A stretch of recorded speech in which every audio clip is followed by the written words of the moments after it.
Və sonda Elm və Təhsil İşçiləri Həmkarlar İttifaqı Respublika Komitəsinin təşkilatçılığı ilə istirahət edən Həmkarlar İttifaqı üzvləri ilə növbəti görüş keçirilib. Bu dəfə Milli Məclisin deputatı Ceyhun Məmmədov istirahət mərkəzində olub. Burada yaradılan şəraitlə tanış olub. Həmçinin istirahət edənlərin təklif və fikirlərini dinləyib.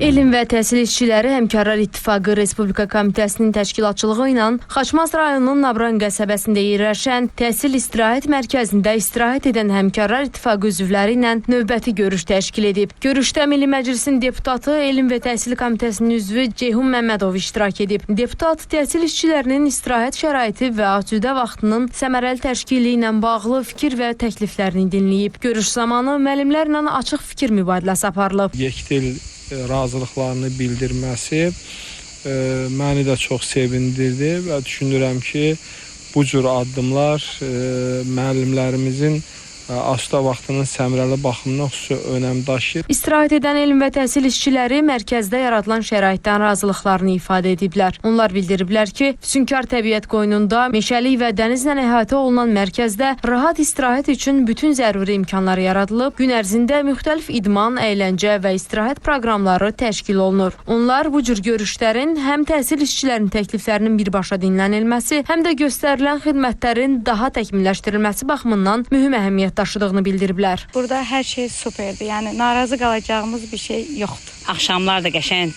canlı konsert olur. Uşaqlar üçün qəşəng əyləncə olur.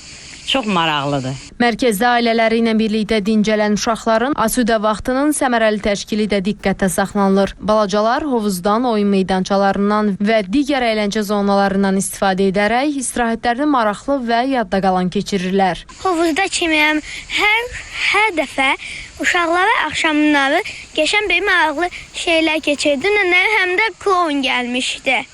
Qeyd edək ki, ərazisi 10 hektar olan təhsil istirahət mərkəzi artıq 15 ilə yaxındır ki, təhsil işçilərinin istifadəsinə verilib. Burada eyni vaxtda 800-dən çox qonağın rahat istirahəti üçün müasir və hərtərəfli infrastruktur yaradılıb. Mərkəz cari mövsümdə ilk qonaqlarını iyunun 22-sində qəbul edib. Həmin vaxtdan indiyədək təhsil işçiləri və onların ailə üzvləri də daxil olmaqla ümumilikdə 4296 nəfər burada istirahət edib. Statistikaya görə bu ilin avqust ayının 1-nə qədər sanatoriya və kurort müəssisələrinə verilən yollayışlardan 8628 elm və təhsil işçisi yararlanıb. Emin Vaqifoğlu, Diana Cəlali, Space xəbəri, Quba.